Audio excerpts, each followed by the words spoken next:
Boa noite. Boa noite. Uma alegria poder estar aqui, receber esse convite e logo de cara ser abraçado, né, por uma instituição tão maravilhosa, uma obra digna realmente de prestar auxílio e amor envolvido pela caridade. A gente se sente lisonjeado de enxergar pontos de luz pela doutrina espírita espalhados como essa casa nos mostrou aqui, um trabalho tão maravilhoso, tão digno, né, para todos. Não só para quem faz, mas também para quem recebe. Então, fui convidado hoje a vir aqui, bater um papo com vocês, fazer aquilo que eu digo que é sempre o que eu mais amo fazer, que é falar de Jesus. Então, como eu falei, bater um papo, tá? Então, a qualquer momento, se vocês desejarem perguntar alguma coisa, falar alguma coisa, participar conosco, fiquem à vontade, tá? Não ligo em momento algum de a gente interagir aqui, eu acho que fica mais claro para todos, ninguém sai aqui com dúvidas, nós saímos daqui todos esclarecidos, se Deus quiser, né? Então, que Jesus possa nos acompanhar nessa noite, nessas palavras, para que a gente reflita realmente sobre vários âmbitos que a doutrina espírita nos permite pensar. Vim eu e o Toninho, lá de Bauru. Toninho, eu gosto de dizer que foi ele quem me inspirou esse tipo de palestra sem roteiro, né? Eu assisti uma palestra dele um dia, achei tão completa que eu falei, vou copiá-lo. E aqui estou eu. Então, viemos falando sobre a importância, né, do nome de Jesus, envolvido a doutrina espírita, envolvendo aos trabalhos pelo qual a caridade nos promove, porque durante muito tempo, e ainda hoje, nós vemos o nome do Cristo ligado somente à sua morte, à sua exposição à dor, aquele momento pelo qual foi só a grande demonstração da nossa ignorância, né? E acreditamos ainda alguns de que aquele momento onde Jesus sofria tanto na mão daqueles tiranos, era um momento pelo qual ele estava nos livrando dos nossos pecados. A gente teria que pensar primeiramente qual que foi a ideia do pecado, né, do erro, que nos condena, que nos prende a consciência de uma maneira pelo qual literalmente nós estamos ferrados, né? E penso eu que se Deus, que foi apresentado pelo Cristo, falava sobre amor, sobre perdão, sobre a continuidade da vida, sobre a eternidade da alma, e sempre a soberania do bem, por que que esse mesmo Deus seria um pai que nos condenaria após a existência nessa vida? Seja ela fruto de boas ações ou ações não tão felizes, né? Se Deus é unicamente amor, Jesus mostrava ali na cruz isso. No Calvário, quando estava ali a ser condenado, junto com outros 2 ladrões, que eram classificados pelo próprio Evangelho, a mãe de um deles, chamado Dimas, pede a Jesus, salve-se e salve também o meu filho. Esperando que Jesus tivesse alguma atitude, descesse da cruz e também livrasse o filho dela daquele momento. E Jesus, demonstrando ainda esse amor, a sua doutrina e a consciência da vida eterna, olha para a cara daquele irmão e fala, se credes em mim e arrepender dos seus erros, ainda hoje estará comigo no paraíso. Veja que Jesus, em poucas palavras, ele absolvia aquela pessoa de tudo que ela fez de mal na sua vida. E não disse, falou, olha, eu vou morrer por você e vai estar tudo certo. E nem pediu para ele algo maior, que fosse se reconciliar naquele momento ou fazer algo além. Mas era estar em paz consigo mesmo. A doutrina espírita, ela nos traz, né, esse acalento de buscar nos colocar em paz conosco mesmo.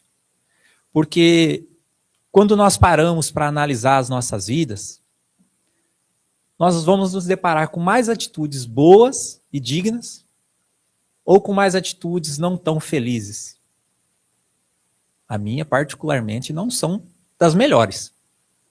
Confesso que eu acho que os meus pensamentos são muito piores do que as atitudes que vocês conhecem que a gente publica na internet, né? Na internet a gente é quem quiser. Então, penso eu, se em uma única vida, pelo qual eu existiria nessa figura de Diego Garla, o resultado da minha eternidade fosse dela, eu tenho certeza que eu estava danado depois disso. Porque não é só uma questão daquilo que nós fazemos, mas Jesus fala daquilo que nós também pensamos. Fala, se nós pensarmos, nós já agimos contra os nossos irmãos. Usa uma analogia, quando ele fala, se a gente cobiçar a mulher do próximo, nós já pecamos em adultério. Ou seja, se nossos pensamentos não forem de acordo realmente com a nossa vibração, a nossa intenção, eu ainda estou sendo falho. Fala, então, vai ser difícil, né? Vai ser difícil a gente sair dessa existência dignos. Vai ser difícil a gente sair dessa existência para um lugar puro, para um lugar bom, já que o pensamento está nos condenando. Porém, o que nós entendemos pela doutrina espírita, além da graça da eternidade, né? Que a eternidade eu digo que vai dar nos tempos para corrigir tudo. Porque num tempo eterno, a pior figura vai se tornar ainda um Cristo, através das reencarnações, das suas vivências. Fala, tá, mas e como que eu vou purificar esses meus pensamentos? Através do sofrimento? Através da reencarnação, de uma provação? Através das expiações, das dores, das dificuldades? Eu creio que não. Porque Jesus falou que Deus é amor. O amor não pune, o amor não condena, o amor não julga, o amor não coloca fardos na nossa vida. O amor só ama. O amor é o equilíbrio e a perfeição de todas as virtudes. Então o amor é a benevolência, ele é a indulgência, ele é a compaixão, ele é a paciência, ele é o perdão. Tudo em equilíbrio. Nada sobra, nada falta. Esse é a definição de ser perfeito. E Deus perfeito, nada sobra e nada falta. Ele é o equilíbrio pleno de todas as virtudes. E como que um ser tão perfeito, tão ideal, nos condenaria após essa vida, ou nos condenaria enquanto essa vida? Por que que as reencarnações teriam que ser um mundo de provas, um mundo de sofrimento, como a maioria de pessoas dentro da doutrina espírita querem colocar isso como uma verdade? E eu desconfio que não seja assim. Fala, dia que você fala isso porque você tem seu emprego, você tem sua empresa, você faz um trabalho na caridade e não sofre. E não. Há outros sofrimentos enrustidos nessa minha vida também. Mas diante das provas que nós experimentamos na nossa vida, está enrustido o amor também. Deus não colocaria a gente para sofrer por vários motivos. Primeiro, como eu disse, a sua perfeição, o seu amor. E segundo, um pai que ama, nós que somos falhos, né? Não colocaríamos os nossos filhos à exposição da dor, do sofrimento, de uma ira, de ameaças para que ele melhore. Jesus fala, vós que sois imperfeitos, ao filho que pede o pão não dá-lhe uma pedra. Aquele que pede o peixe não lhe dá a serpente. Imagina Deus que estás nos céus, que é perfeito. Jamais faria mal aos seus filhos. Há um livro chamado Instante da Vida. Lá está como o irmão X, né, nós sabemos que é Humberto de Campos, uma psicografia de Chico Xavier, onde ele conta a história de uma pessoa que havia vários débitos nas suas vidas anteriores, pelo mal que praticava. E querendo se purificar, querendo se melhorar, encorajado, né, pela encarnação futura, ele pede que ele viesse doente, que ele viesse com câncer, que ele viesse cego, com lepra, manco, com tudo que tinha direito. Falou, eu quero expiar tudo de uma vez só para me purificar. Já que é assim que evolui, né? Manda tudo de uma vez só. Aí os nossos espíritos amigos, crente de que era um fardo extremamente pesado, que aquele espírito não teria condição de suportar todo aquele sofrimento, fala, olha, nós vamos conversar com os nossos mentores, né, com os nossos orientadores, ver o que eles pensam sobre isso. E eles, após uma reunião, voltam a conversar com esse irmão. E eles dizem, fala, olha, nós conversamos com esses nossos amigos e eles lhes propõem reencarnar com a mediunidade. Então, ao invés de sofrer, ao invés de ter dor, doença, provações, você vai poder fazer o bem a outras pessoas. E esse bem que você praticar vai se incumbir dessas suas falhas do passado. Jesus fala a Maria Madalena, né? O amor cobre uma multidão de pecados. Ou seja, nós podemos sim, a todo momento, trocar a dor pelo amor. E esse irmão aceita.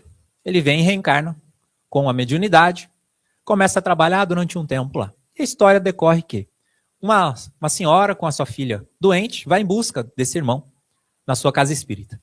Chegando lá, pergunta por ele, né? Fala, olha, viemos aqui atrás de fulano. O pessoal da casa olha e fala, então, já faz um bom tempo que ele não aparece por aqui.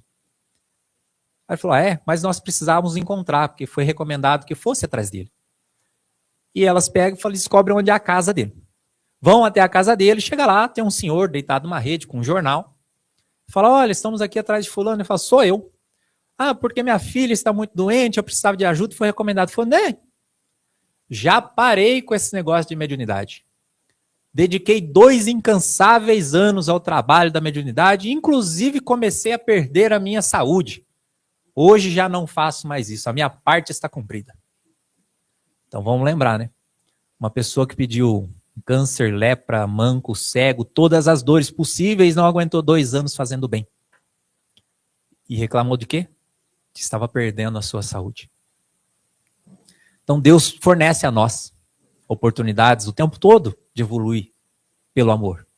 E de repente algumas dores aparecem na nossa vida não para nos fazer sofrer, mas para nos alertar na alma o que precisa ser remediado, aquilo que precisa ser curado, e não uma justificativa de que você precisa sofrer para melhorar. Eu penso que seria irracional a gente acreditar que um sofrimento sem explicação vai me ensinar alguma coisa. Porque as pessoas falam, nós reencarnamos com o véu do esquecimento, né? Reencarnamos e não lembramos o que nós fomos na vida passada. Graças a Deus, né? Tem coisas dessa vida que eu gostaria de esquecer, já que eu fiz. Você imagina se eu fosse ter que lembrar as anteriores, né? Então só essa aqui para mim já basta o medo da minha vida futura. Então, você imagina, nós reencarnamos sem saber o mal que nós fizemos. Mas a todo momento vai ter alguém batendo em mim por esse mal que eu não sei qual é. O que eu vou aprender com isso? Se eu não sei qual é o motivo desse meu sofrimento, claro. Falando, mas eu estou te batendo para você aprender uma lição. Eu falei, qual? É a lição que você tem que aprender. Qual? A gente tem que ter consciência disso. Inclusive está no livro dos médiuns, logo no início, na sua introdução. Quando Kardec está ali rebatendo algumas críticas que eram feitas por outras religiões, a doutrina espírita, que havia acabado de lançar o livro dos espíritos, no início do livro, na sua introdução, ele fala sobre a comunicação dos mortos, a continuidade da vida e principalmente a individualidade da alma que prosseguia. Alguns diziam que ao desencarnar voltava a um todo como uma gota que se misturasse novamente ao oceano e não pudesse mais ser retraída. Ou então que entrava no sono eterno, várias outras crenças, né, da época. E Kardec dizia, se há para o espírito, após deixar o corpo, um lugar de penas e punições e um outro ambiente de felicidade e gozo, ou seria o céu ou o inferno, né? O espírito precisa saber o que ele fez para que aquilo tenha sentido a ele. Ao desencarnar, se eu vou para um ambiente mais hostil, de trevas, de sombras, de inferno, né, como é classificado o nome, eu preciso saber o que me levou até lá para que aquele momento me ensine algo. E se eu vou para um lugar melhor, umas colônias, o paraíso, o céu, dê o nome que quiser, eu preciso também saber qual foi o meu mérito para poder receber aquilo. O que eu fiz de bom para estar naquele ambiente. Não adianta eu chegar aqui no Toninho e falar, olha Toninho, vem cá, parabéns, trato bem, sirva um café. Ele lava os pés dele aqui, ele vai entender nada, né? Ué, por que o Diego tá tão bom comigo, né? O que eu fiz? Ou então, pior, né? O Toninho chega aqui, eu já começo a gritar com ele, cato um chicote e carço ele, né? Como se diz. Aí ele vai entender, mas eu tô apanhando por quê? Então ele precisa saber o que ele fez, quem ele é. E a partir do momento que nós lembramos quem nós fomos, lembramos com quem vivemos. A partir do momento que nós lembramos com quem vivemos, e há ali a possibilidade da mediunidade, esse intercâmbio entre os seres humanos encarnados e desencarnados, qual seria o motivo que Deus não nos concederia isso como um adereço, uma ferramenta de evolução para nós? Então veja, se nós reencarnamos, nós precisamos saber qual o motivo real das nossas lamentações, do nosso sofrimento. Porque em momento algum nós estamos jogados aqui sem a nossa consciência. E quando Kardec pergunta aos espíritos onde está gravada a lei divina em nós, ele diz, na consciência do homem. Então não dá para nós falarmos que nós estamos fazendo errado ou certo. Às vezes nós somos colocados a provações pelo qual nós não entendemos o motivo pelo qual ela chega. Mas a nossa consciência, se bem doutrinada, focada e firme na fé, nós saberemos o que ela pode nos transformar. Nós estávamos conversando ali, eu e o Luiz agora, vou usar uma outra história, mas é como ele falou comigo. Recentemente, Newton Stuck, ele fez o lançamento de um novo livro do Gabriel Martins, eu não sei se vocês conhecem, mas é um espírito que desencarnou há 16 anos atrás, escreveu 9 obras já, e fala sobre a continuidade da vida. É um livro que a família começou essas publicações, ensinamentos gigantescos e consoladores para nós que continuamos aqui, ainda na jornada enquanto encarnado. E na palestra de lançamento desse livro, o pai do Gabriel, o Renato, ele falou um comentário que muito me chamou a atenção. Ele disse: o retorno do Gabriel para a pátria espiritual antes de mim me salvou essa vida. Porque até então, a minha preocupação, o meu foco era outros. Eu estava apegado na empresa, eu estava apegado nas questões materiais, eu estava apegado somente nisso. E não tinha um interesse sequer pela minha vida espiritual. Agora, ele ir primeiro me despertou a necessidade que eu tinha de saber mais sobre isso. Então veja, que às vezes uma dor que chega na nossa vida, nos varrendo, ela não veio para nos destruir. Ela veio para nos atrair para uma coisa muito maior. Então nós não podemos olhar para aquelas pessoas, seja a idade qual for, que retornam à vida espiritual enquanto nós continuamos aqui, como pessoas que perderam algo, perderam a vida, o futuro, as programações, os planos, a família, que talvez nem sequer estavam nesse planejamento. Só era fruto da nossa vontade de vê-los crescer, desenvolver dessa forma. E esses, na realidade, são seres muito mais corajosos do que nós, que se adiantaram à vida espiritual, mantendo essa distância para que nos atraíssem a algo maior. Quantos livros desse do Gabriel já foram publicados? Quantas pessoas já leram essas histórias e tiveram as suas vidas transformadas? Tiveram as suas vidas ali arrebanhadas para um algo maior, que é essa doutrina de consolação, que é a doutrina do Cristo, Jesus para nós. Então nós devemos sim pensar sempre na nossa vida, nos aspectos da vida espiritual. E esquecer essas questões de punição, de condenação, de uma ira divina, porque isso não pode ser verdade em um mundo onde o Criador é amor, segundo João no seu Evangelho. Um ser de amor, como nós estávamos falando, não vai promover o caos. Fadiga, mas é difícil a gente não pensar nisso, né? Olha o mundo como é que está, olha o nosso país, a situação que está vivendo, olha as barbaridades, guerras surgindo ainda, pessoas se matando, tantas coisas ruins acontecendo, como que eu vou acreditar que há ainda a dirigência do amor sobre todas as coisas? A fé. A fé, eu tenho uma historinha que eu gosto de contar, porque assim, foi uma coisa que eu tive um lance uma vez dentro de um carro, e muito me fez confiar a partir daquilo. Eu tenho 3 filhos. Todas as vezes que eu saio, que eu vou viajar, às vezes eu vou para uma psicografia longe, eles vão comigo para passar o final de semana. Eles entram no carro, um que é mais velho, gosta de dormir, ele encosta no canto dele, já dorme dentro da garagem. A do meio cata o celularzinho dela ali, vai comendo uma coisa. A Maria Clara também, vai ali conversando. Eu monto no carro e saio. Nenhum deles, em momento algum, em nenhuma dessas vezes, olhou para mim e perguntou: pai, você sabe o caminho? Nunca me perguntaram. Você sabe para onde você está me levando? Essa estrada está estranha. Pai, tem muito buraco. Nunca falaram isso. Por quê? Porque eles confiam no pai. Confiar, sim, é o sinônimo de fé. E não acreditar. Você pergunta: Diego, você acredita em Deus? Não. Eu tenho certeza da existência de Deus. Porque acreditar é um negócio muito vago, muito vazio. E agora, quando nós confiamos, é porque nós temos certeza do bem que Ele está decorrendo sobre nós. Então, quando a gente pensa em Jesus, Ele fazia aqueles milagres, né? E aí Ele pega e fala para os seus apóstolos: vocês também podem curar.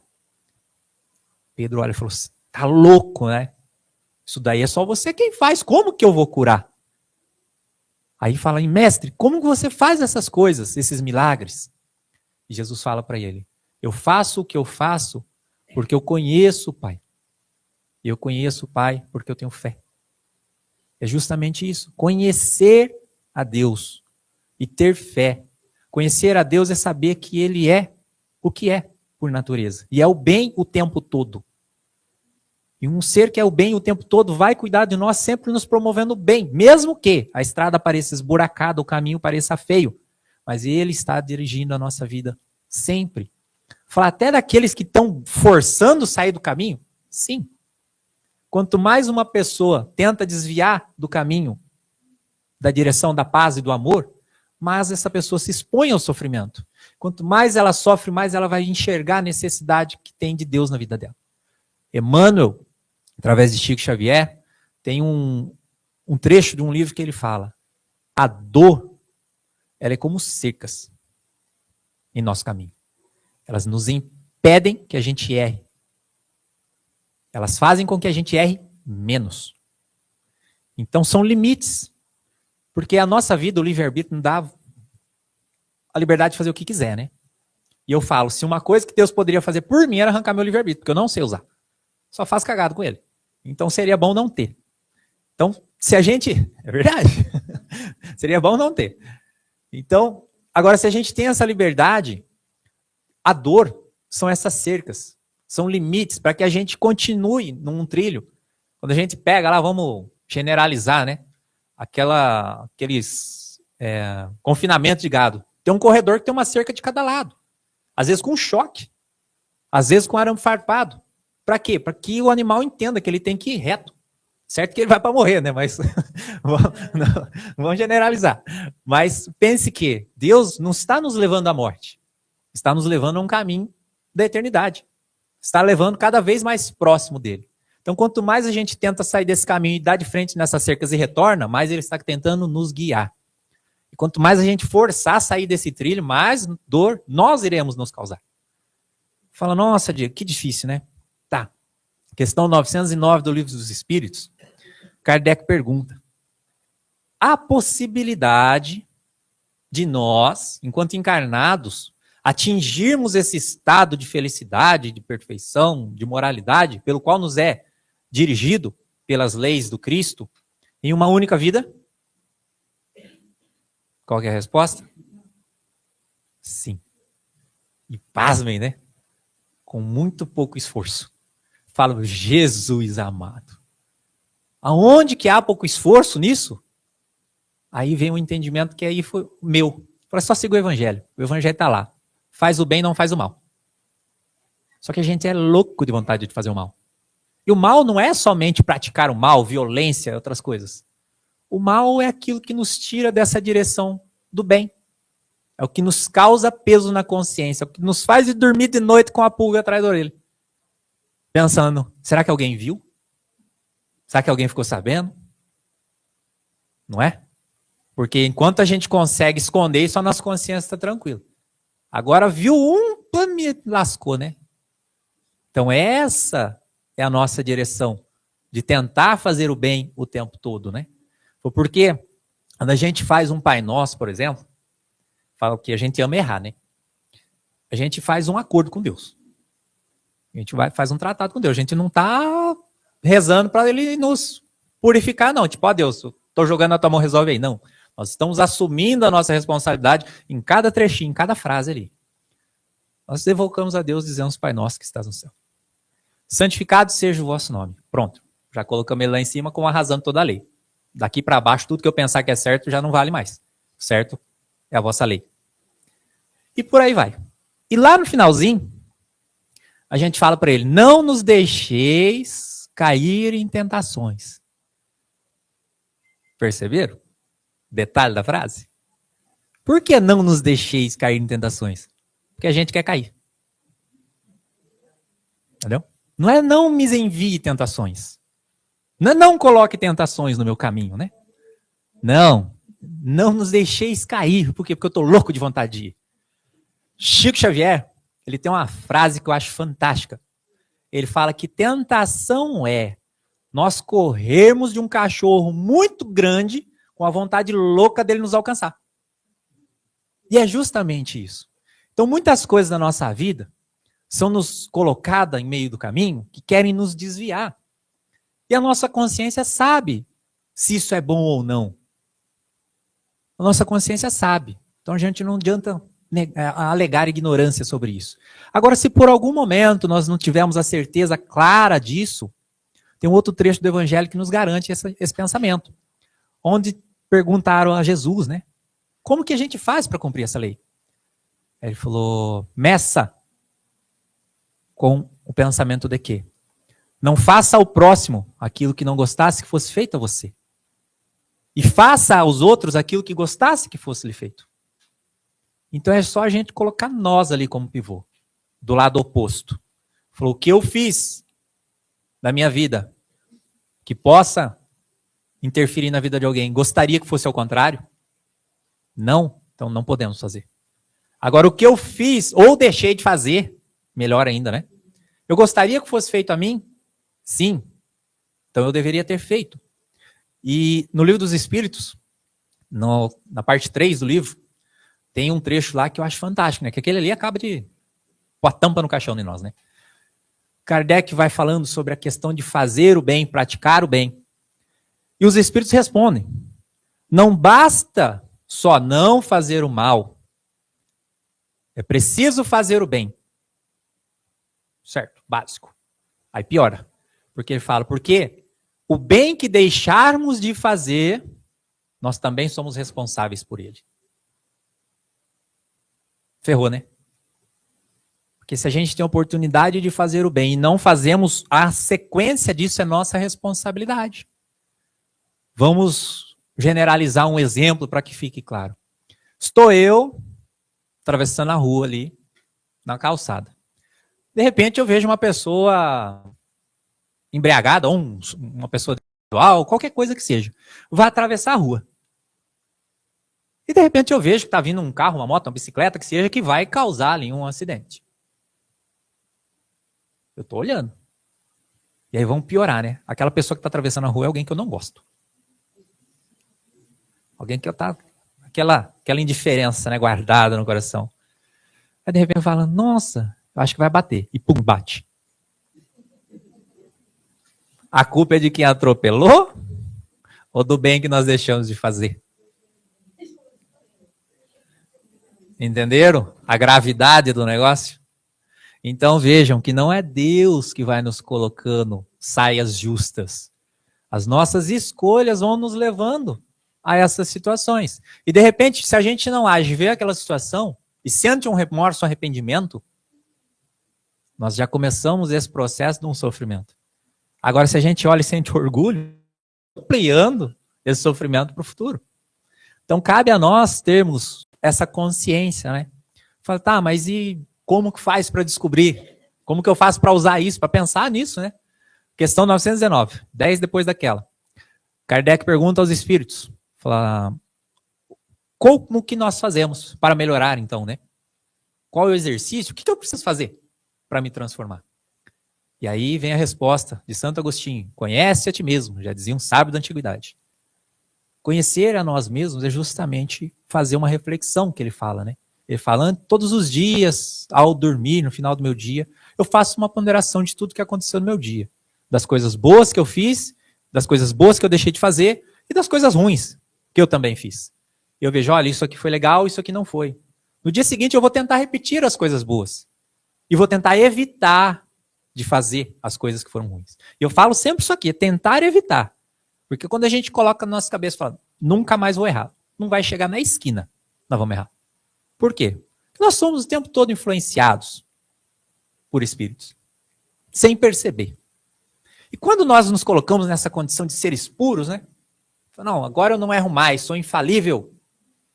Aqueles nossos amigos vão falar, vamos desafiar agora, né? Vamos desafiar. E aí eles vão fazer nos cair. Há uma história de um santo católico, eu não lembro agora qual que era, não sei, vamos chutar, Santo Antônio. E ele foi lutando a sua vida inteira, enquanto ali, querendo progredir, evoluir, contra as tentações do diabo, contra aquele mal que ele perseguia.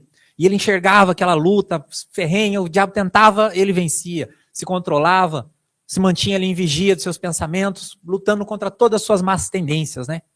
Aí chega um momento que aquele ser espiritual, trevoso, olha, realmente, esse daí não tem jeito. Ele é um santo realmente, não tem o que fazer com ele, vou embora. E vira as costas. Na hora que ele viu o afastamento, ele ajoelha para o chão, levanta as mãos para o céu e fala, eu consegui! Aquele espírito olha para trás e fala, agora eu peguei ele. A vaidade montou em nós. Então é muito bom a gente ter a importância desse conhecimento para medir o que é a nossa vaidade também.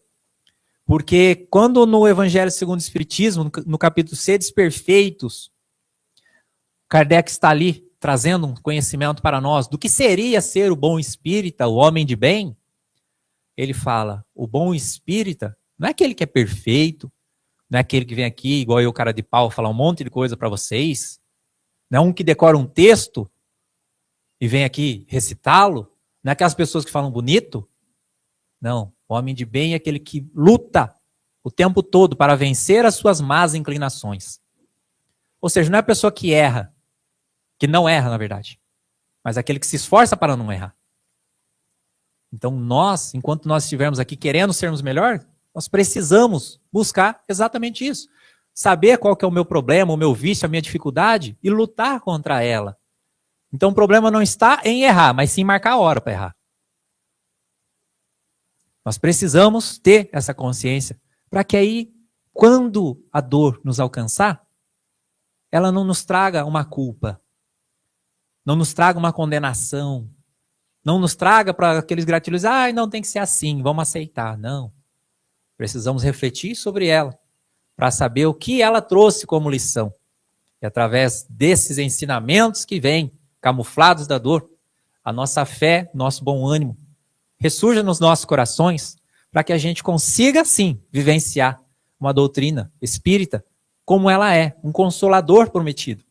E não como o juiz algoz prometido, né? A maioria das pessoas querem isso. Você vai no centro espírita e fala, eu tô com um problema. É vida passada, né? Já quer colocar você lacrado com o selo mediunidade da pessoa que atendeu e já vai justificar alguma coisa do passado pelo qual você não lembra. Porque todo mundo, quando vai querer saber da própria reencarnação, a gente quer ser príncipe, princesa, rei, rainha, pessoas boas, né? Ninguém quer ser bandido, ninguém quer ser filho do rapaz que limpava a fossa, ninguém quer ser nada, né? A gente quer ser só da alta classe. Eu falo, não, porque eu fui um rei, mas eu não era um rei muito bom, né? Talvez não, né? Talvez não. Talvez nós estivéssemos lá dentro daquela Guerra Santa, cortando a cabeça de pessoas que só por heresia de crer em algo diferente de nós os condenamos, né? Fala, nossa, que absurdo. Será? Talvez hoje a gente só parou de matar. Porque quantas pessoas agem com preconceito religioso, né? Com intolerância religiosa hoje? Fala, não, mas a doutrina espírita é uma doutrina de união. Sim, deveria. Mas vai conversar com o espírito sobre outra religião, ver o quanto que ele vai taxar de coisas em cima ali que ele acha absurdas, julga quanto pessoas ignorantes, atrasadas, né? A partir do momento que a gente coloca no papel de julgar, o ignorante somos nós, o intolerante somos nós. Mas nós devemos buscar na doutrina espírita o que ela representa realmente. A consolação, o ensinamento, o esclarecimento e também a direção da nossa mente, das nossas vidas, para que a gente jamais acredite estar sozinho. Tá? Então, lembramos das palavras de Kardec, né? Todos nós somos um pouco médium. Vai, Diego, eu não sou nada. Falei, te garanto. Porque aquele que fala que não tem mediunidade nenhuma, direto vem no centro tomar passo porque se fala que está obsediado. Então, se está obsediado, é porque você tem uma faculdade mediúnica. Eu acho super interessante o negócio que eu gosto de falar também. Às vezes, a gente vem no centro espírita, fala, eu vou no centro espírita, eu canso, né? Vai me dar um sono.